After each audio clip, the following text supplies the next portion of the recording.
Hello, everyone, and welcome to Colorful Pixels, the show where I talk to the people behind the pixels.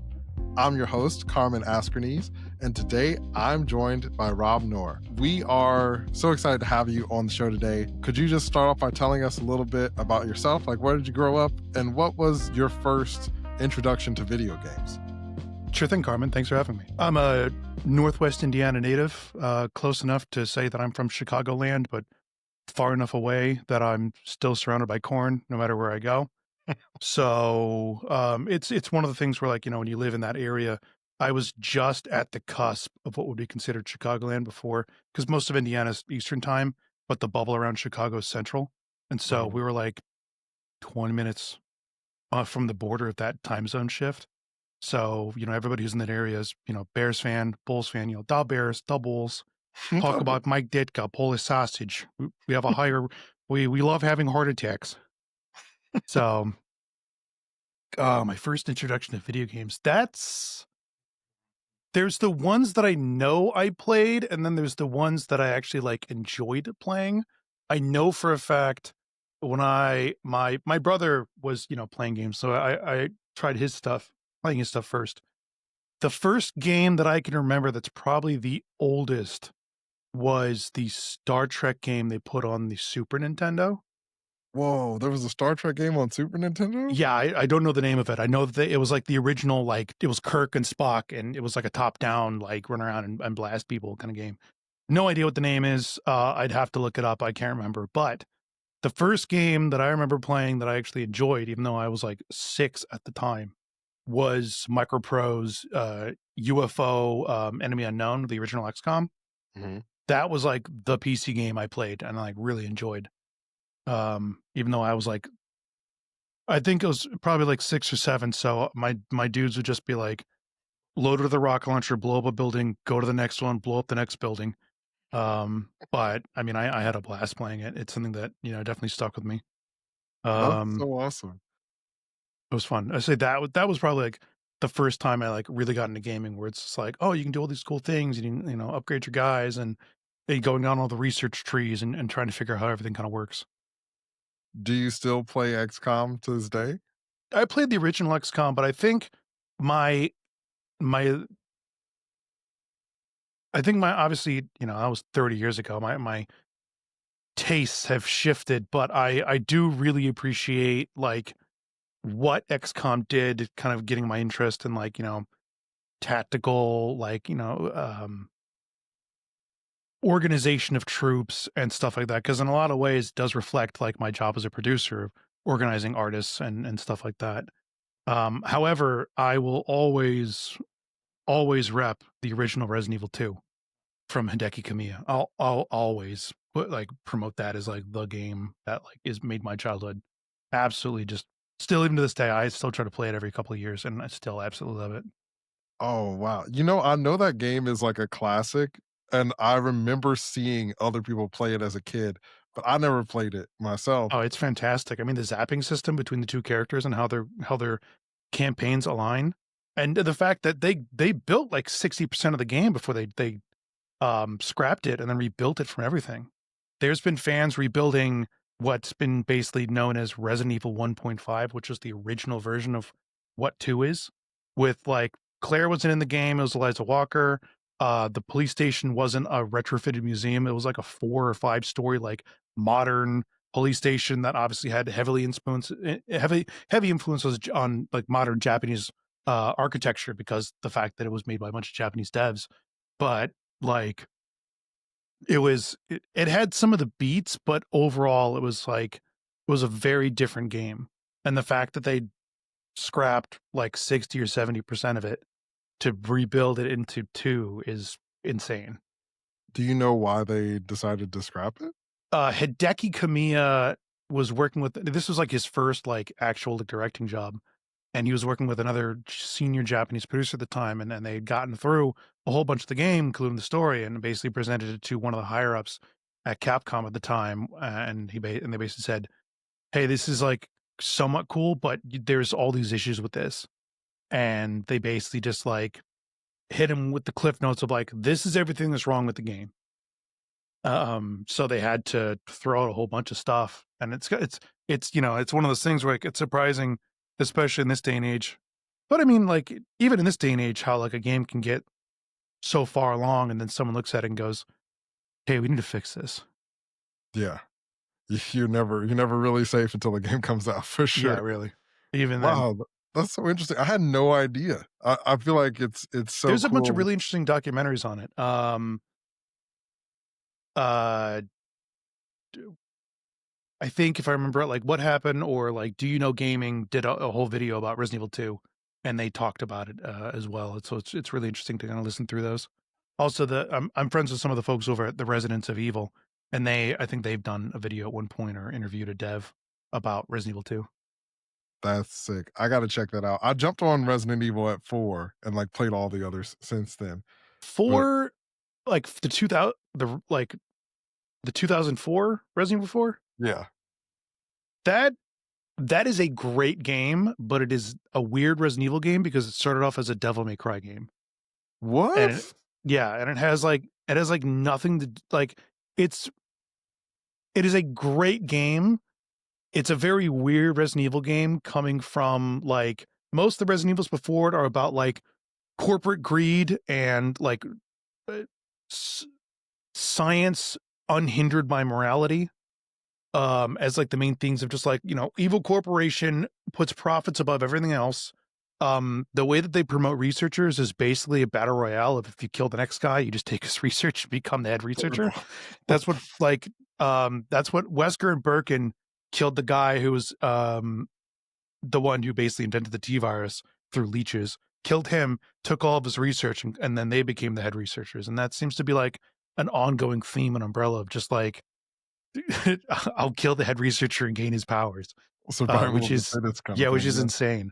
But so you go from like this idea of like corporate greed, um, rampant science without morality, to Resident Evil 4, which is evil parasites led by Spanish Captain Crunch and his some other like scientist who showed up basically proclaiming to be a prophet or something like that, and finding a bunch of like ancient parasites dug in the dirt that when they dug it up they turn people into not zombies but like um mind controlled mutants.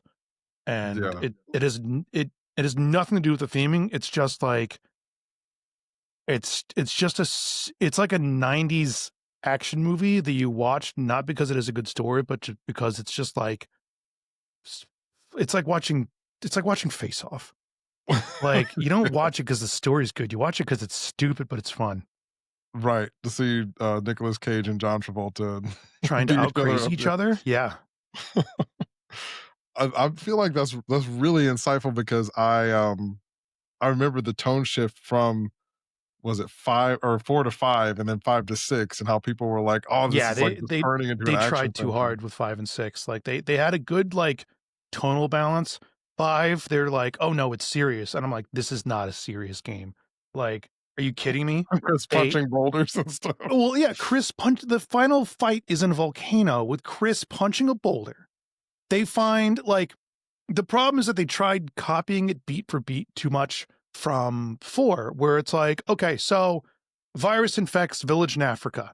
Like, okay, like this is classic textbook. Virus breaks out in a city, pandemonium, families destroyed, yada yada yada, and then goes to let's fight the cave troll from Lord of the Rings. Goes to then, okay, we're gonna go out to like middle of nowhere tribal Africa, and underneath it, ancient Legend of Zelda like secret temple that's built upon laser technology focused through crystals in the sun that then houses secret research base. That's insane. Like that When you doesn't break make it down any like that, it sounds sense. really silly, yeah. Like it's nonsense. It's silly. It's you're just like, I'm sorry, what? How did this get here? What's going on? Like it's insane. It's absolute like it's bonkers. And then 6, everyone knows that. You know that 6 almost bankrupted Capcom? Really? Well, I know it did very poorly, so I'm not surprised. Because so when they were building Resident Evil 6, It was the most expensive game, and it had the most people working on it at the time. I think at the time they had like 600 developers on it. Whoa, dang. It's a matter of like scope creep meets blank check. And so they make this massive game because their idea is like, well, if we make it an action game like Call of Duty, we'll call Call of Duty numbers. But it's Resident Evil. They've never done these numbers before, ever. Yeah. And so it comes out and they spent, like, God, 250, $300 million on this game. Holy smokes. And not to mention like all the other, costs and stuff that kind of goes into a game. Marketing probably was at least double that. And then everything else, like by the time that the game itself was done, it probably cost them like close to I don't know, $750 million, something under $1 billion, but something that's not cheap. Yeah, they're And not gonna make that back. lo and behold, they have their sales come out and it's like way below. They had to have like 500 million like sold first day, and I think they sold like 2 or less. Oof. And everybody comes out and says this game sucks because the whole game is like, you know what people loved the best about 4 and 5? QuickTime events. Let's make everything a QuickTime event. So you're spending half the time destroying your controller. It was like in that era where like the Dark Pictures anthology games and the Telltale games were really popular too, and it was like everybody was trying to capture that interactive story. Yeah. And so they get to the end and then realize, oh crap, this is not selling anywhere near Call of Duty numbers at all. And it's like, yeah, no crap. What, like anybody who thought this was going to be the next Call of Duty is insane. It's not COD. It doesn't have the fan base for it. It's specifically like, sure, like, yeah, you have your people who got off the hype train of 4 onto 5 and then realized that 5 was okay. It's stupid and fun, not as good as 4. It doesn't have like the spirit in it.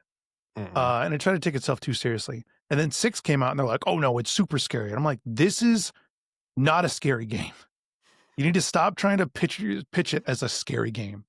And so I think if I remember right, I heard that they had like Capcom as a whole company at one point in 2012, 2013 had like $150 million or less in their bank account, the company's name. Oh man. And of course, then 8 months later, what comes out but Monster Hunter, and they're saved because Monster Hunter is what they put out when they need money. Man, was that the first Monster Hunter back? No, it was maybe like the 3rd or 4th one. Oh, okay, cool. Man, I can't lie though. I did like what was the character? He was like Wesker's son or something like that. Oh, well, no, I think Sherry and what's his name? Is it like Jake or something like that? Jake, yeah, Jake Wesker. I mean, he's an interesting character, and obviously, sometimes controversial, but the actor who plays Jake Wesker, I don't remember who it is. Why am I drawing a blank on his name? I just played the Indiana Jones game, and he did Troy Baker. Oh, that was Troy Baker? Oh, wow. That's Troy Baker. I didn't know that. Troy Baker, for the most part, when he's brought into a role, like he's a fantastic actor. Crushes it, yeah. I think that sometimes he can get himself in trouble with like, he associated himself with some voice AI stuff a while back. And I know that, he butts heads personality wise with a fair amount of folks, but like as an actor, probably one of the best in the game industry. Yeah, he's great. Him, he did a great North, job with Indy too. So like his indies, like you can tell it's not Harrison Ford, but it's an incredible impersonation of it. Yeah.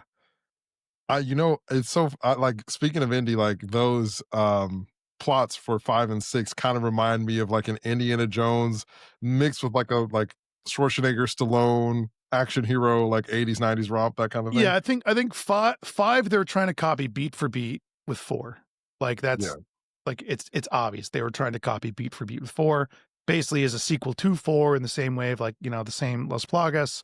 They tried to bring back Wesker, and a lot of people don't like what they did with him because they kind of killed him off. And Wesker's always been mostly behind the scenes guy, and then he shows up and he's like, "I'm going to destroy the planet," and it's like, okay, that's a new plan. So a lot of people didn't like how that was handled. Also because it's like when you kill like the big bad in a franchise, it's hard to be like, well, what's next, right? Yeah. That's You kind of like have, that's kind of the like ending. Stargate SG-1 when you got rid of the Goa'uld and you went to the Ori. It's like, who are these people and why do I care?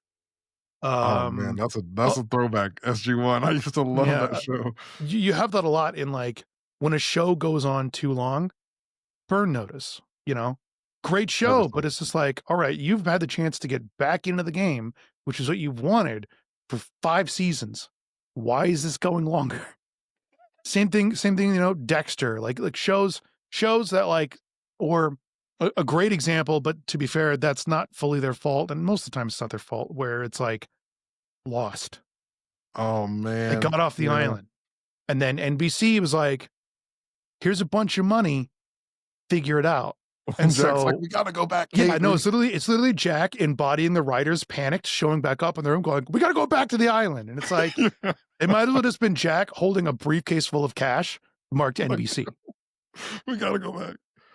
I feel like that second half of that show, Sawyer feels like he becomes the main character. And it just I feel like that show just kind of transformed so many times throughout its 6 seasons of like what the show is actually about. I think a Um, lot of that. Well, I mean, part of that's from the writer's strike, like that crippled that show, hands down. That crippled a lot of shows. But yeah, no, it's always interesting to see where those things go. But kind of just bringing it back and all that. That's one of the things where it's just like you know it's always interesting to see in games and stories like, where they try to like take stuff, but it's also eh, eh, we're in an interesting time right now where most of us have grown up with games the mhm. same way that most, our people before us grew up with like James Bond, like movies that you see from decade to decade to decade. Resident Evil's like 30 years old at this point. They're going to have Wow. their 30th anniversary next year. And so games, we were growing up in like the early 2000s, people scoffed at games of even then, even though it was making good money then, it was, people just like, well, video games, well, they're just an interesting hobby, but you need to have something better. And now video games make more than movies. Video Yeah, games might be like the most profitable thing in the entertainment industry. And so I would think now so. everybody wants, their piece of the cake. But just like most stuff in the entertainment industry, we're in a very interesting time where a lot of things are shaking up. Also, but not only just because of like post-COVID sort of um, shrinkage of the industry after expansion during work at home and lockdowns and all that, but also just like this idea of you have all these legacy franchises and aren't sure what to do with them to keep things fresh. But because the games cost so much to make, people are worried about throwing something at the wall to try something different. Mm, Or they're waiting for the next like trend to chase. Like, Fortnite was the one that sort of like spearheaded and made the battle royale a big thing, and everybody wanted to have their next battle royale. And now extraction shooters are the next one, but it feels like a lot of people are bouncing off the idea of extraction shooters. And so I think that we're in an interesting time in the industry where a lot of major companies are divesting from what you would consider like big budget AAA games and are now going for more like AA or indie titles because it's the same thing that Hollywood's kind of going through with the horror movie industry right now, mhm. where they're not looking to spend money on big budget horror or anything like that. They want to have one director, one writer, single vision. Here's $5 million, make a movie.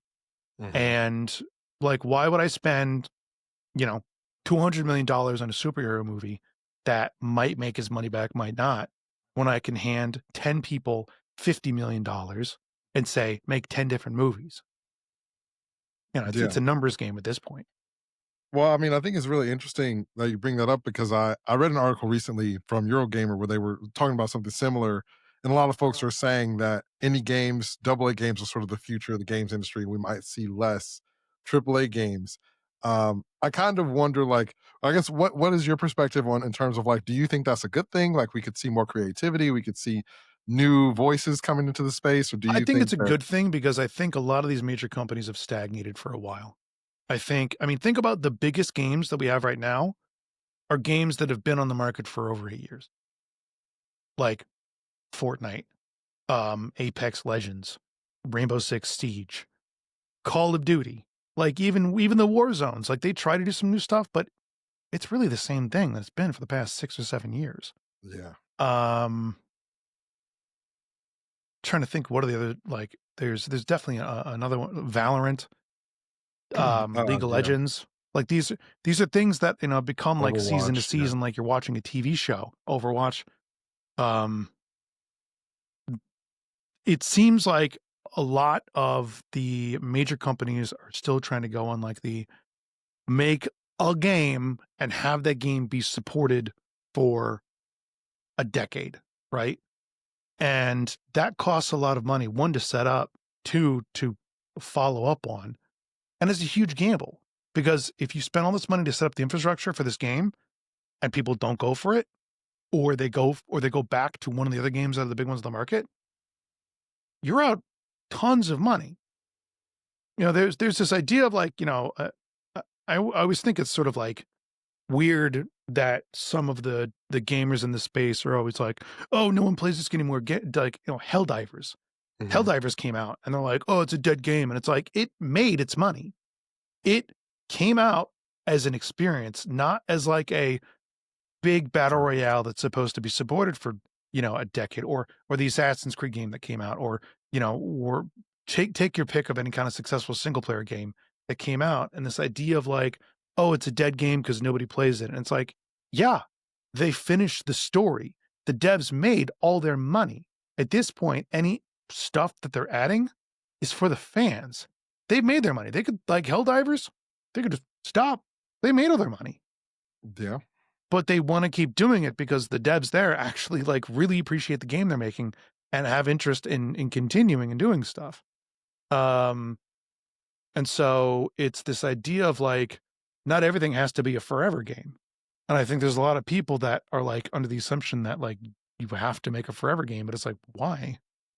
Make something that's a fun, small experience of something that you wanted to come out. A lot of visual novels do that. Like there's no visual novel that's, like Coffee Talk isn't some sort of like season to season story adventure game. Um Same thing with, what you'll probably see more of is you'll see if there is a AAA game that comes out, what they're probably going to try to do is they're going to have it be sort of like, and GTA 6 has talked about this, driven by player content, right? Mm. How do you make a game cost less but still support it? You make the players build their own content to keep themselves entertained, and you offer them financial incentive. UEFN, Roblox, like those are the two big examples of like, put your own content in. If it's successful, you get paid, right? What's a better incentive than to do that with GTA 6? And you might see other stuff come out, but it's a big investment. GTA is, I would say, GTA is an exception, not the rule, but they're also like really, really trying to make sure because that is going, by the time the game is done, it's going to cost $2 billion, if not more. I mean, Like it's that been in is, development for like 12 years or something like it's that. the Yeah. most expensive game. Like they just kicked it out, and I guarantee you, not because the single player is not done, it's because the multiplayer, I think if I heard that they were expecting something like 35 to 40 million people playing it for 72 hours, like something insane. And so like the infrastructure and stability and performance stuff to try to make that testable and usable. I don't even like I don't know if any other games had that many people on the first 72 hours ever. I mean, that's going to be a monster. You're going to need a monster of a live service team to deal with that. You're gonna For need people to like respond you're to. gonna need to hire every live service team like on the planet. Um, it's gonna be insane. I hope that they get insane bonuses when that game comes out. I hope they all buy houses and cars and mansions. And retire. Yeah, I hope Yeah, so really. too. It's really interesting what you were mentioning about like sort of the shift in the types of games being made from games as a service to now UGC. I feel like we had a period of time when UGC was popular before with like Dreams and a few other platforms and games that were trying to create those types of experiences. But now it seems like we have bigger companies investing in those experiences. So it'd be interesting to see. I mean, like, there's so many people now who are, I remember doing talks in middle schools and there were kids using Unity and making games. And so it's like, I think the skill set and the knowledge that younger people have, younger players have, is way more than what we had when we were kids. And so I think that those types of platforms and those types of services are things that people would be more interested in now than they were like 20 years ago. Yeah, I think that's like I think that's definitely like one of the things where you do have those types of supports, but there's also something to say about like the new trend of like how to just quick hit streamer games that have a lot of one of the words we used at Epic a lot was emergent gameplay, Yeah. where stuff you it's stuff that's not planned but just kind of happens. And in this case, like Repo, that's a big one that's on streaming right now. And that's because it has a lot of shenanigans and funny moments that are crafted by the players rather than scripted by the people making the game. Same thing with Helldivers. Helldivers has tons of emergent gameplay. We're able to use different things in combination that the devs probably never tested and create, insane scenarios that are just fun to watch, very cinematic. And that's because of all the tools that are built there. I mean, even if you just go down like the top games on Steam right now, think about how many ones that are indie games that are sort of like new quick hits. Schedule One, Repo. You could maybe even say that like, Claire Obscure is a double A game instead of being a triple A game. Nine Yeah. Souls, Blueprints, Lethal Company, so many. Lethal Company. The first one that kind of really spiked that off, Among Us. Hmm. And then again, all of those like double A kind of games, Split Faction. Um, I don't know where the Japanese or like the Japanese Chinese um gotcha games kind of fall into. I don't know if they consider AAA or double A, but like Wuthering Waves, Girls Frontline, stuff like that. Though obviously Zenless is the big one, and I would say that's Yeah. probably more AAA. I think it's exciting. I mean, I'm definitely feeling like the industry is probably already changed and is continuing to change, and it's an interesting time to be in it. Um, I will say, okay, so kind of pie in the sky question. As we kind of see things changing, the industry changing, what's like one type of game or one game franchise that you would like to see in the future? Whether that's something that you like, a franchise you love, like Mario or something that you just would like to play, a type of game you haven't seen before. I'm sorry, you broke up for me. What's your question? Yeah, no worries. Sorry, my internet is is going in and out. I was saying, what's something that you look forward to seeing in the future? Either a franchise you love returning or a type of game that you haven't seen before. That's tough because it's always a matter of like, what's your like remake that you want to see? And I've already had mine, Resident Evil 2. Yeah. But like there was the ones that'd be like cool to see, but I can't see it being unless it's just something I can't think of or done in some sort of like way. There's ones that are like the nostalgic ones who are like, yeah, cool, let's see it. I'd be hyped to do that, but I can't in any capacity see it being done in an interesting way. Dino Crisis would be fun, but like Oh man, I loved that even game as a kid. even Yeah. if they like if they did it as Resident Evil 2, my only worry is that like it's easier to handle zombies than it is to handle dinosaurs because you need a certain amount of like speed. And so like the only way I could see them doing it is if you did dinosaurs, but you did it a like faster action, more dodging.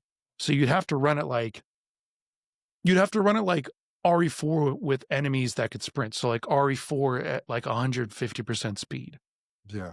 And have some sort of mechanic to do that. But like the question just is like, even if you made the game fun, it's hard to justify bringing it back based on like interest compared to other things. Because as the scope of Capcom properties, if you give them a list of what do people want to play, it's going to be Monster Hunter, Resident Evil, like one of their Street fighting Fighter. games, Street Fighter, Marvel vs. Capcom. It's always going to be one of those. Those will always take the like top listing. You like Dino Crisis will probably be at a level probably just below like Ace Attorney. Yeah. It's like very niche. So Yeah. it's tough to justify that, especially because it costs money. And, it sucks, but in this day and age, it's like you also have to justify, like, when you're gonna make a game, it's different when it's an indie dev and it's like a passion project and working on it in the background for 10 years, and then you make your money. Um, but if you're on a schedule and you are running a national $1 million, $1 billion business, you have to make sure that your investments pay off. You can't just throw something because it's fun. Mm, Um, Parasite Eve would be a fun remaster, and I think you could probably do some really interesting stuff with it. The question is if the audience is there for it. And I think you could probably make it work. But again, first one remaster, not two, definitely not third birthday. yeah. That's that's just insulting and quite frankly gross. Um, so definitely go for the first one. Go for like, you know, rookie New York detective caught in like the biggest moment of her life as like real life monsters show up and she basically has magical powers granted by science, because that's the idea behind the whole like concept behind mitochondria, at least done inside the game and not just the book that it's based on, is the fact that it's a, albeit nonsense, but a explanation in game why someone or how someone could have magical powers. Can mitochondria do any of that? No, of course not. It's nonsense. I wish, but no. But there's a lot of hand waving that has to be done, but at least it's, if you hit someone with enough techno babble, they'll believe anything. And so that's like the idea of like, okay, well, there's a mutant strain of mitochondria, and that's what's giving Aya not only the ability to heal herself, but the ability to manipulate she can make bullets go faster because she can manipulate her personal magnetic field and make the bullets go faster. Whatever. Like Because if they can reasons. if they can watch 25 different superhero movies, they can play a game where they hand wave that. Like so it's but it's fun because it's sort of like it's a fun story and you can have really good character moments that can be done better now than they could have been done with the technology at the time. Yeah. It'd be cool to see that again. I never played Chrono Trigger back when that was coming out. And so I would love to see that get remade Final Fantasy VII style.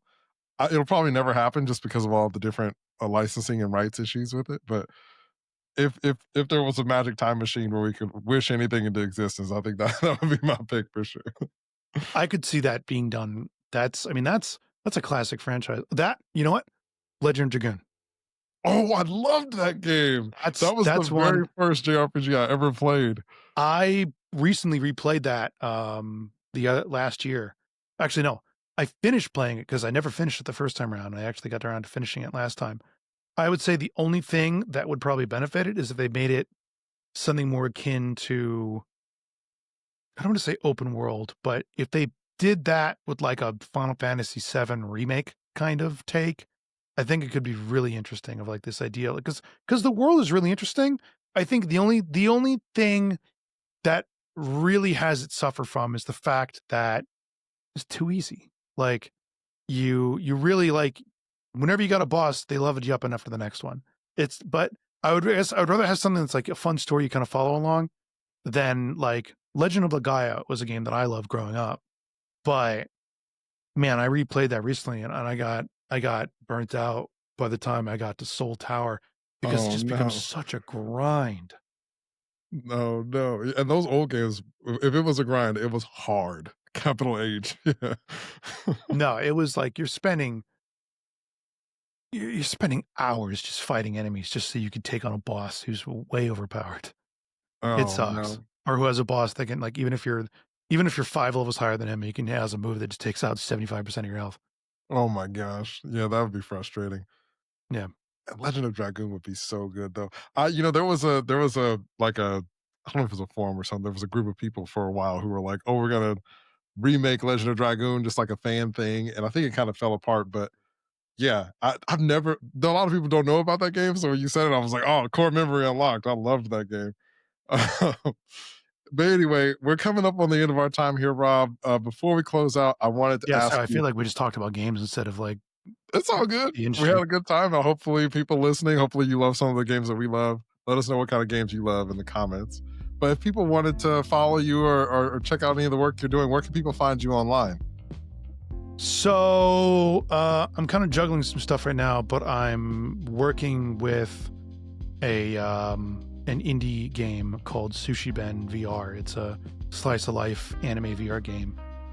You can follow me through there. You can also follow me under just my personal thing, which is Giggler_R at Twitter or on Bluesky. Mostly just kind of reblogging folks that I work with, like voice actors and stuff like that. I do indie casting, so I do voiceover casting for indie games, and I help them find voice actors for their projects. So that's sort of the thing that I do on the side when I'm not working. That's awesome. That's where I'd say it's probably, if you want to follow me. There's nothing like I don't really do much interesting stuff on social media unless I'm working on projects. So. Well, you guys should definitely go and check out some of the stuff that Rob is working on. And thank you all so much for listening. I'd love for you to join our colorful community. If you're watching on a video platform, be sure to like and subscribe for more episodes like this. Subscribe on Spotify, Apple Podcasts, or wherever you get your podcasts, and leave a review. It really goes a long way to support the show. Tell us what you thought in the comments below, and let us know what are some of the games that you love. What kind of stuff would you like to see as the industry continues to evolve? And also let me know what kind of future guests you'd like to have on the show. I've been Carmen Askernes. You can find me online at @CAskernes on Bluesky, Instagram, TikTok. You can also find me on Substack at The Save Point. Thank you all so much for watching, and I'll see you in the next one.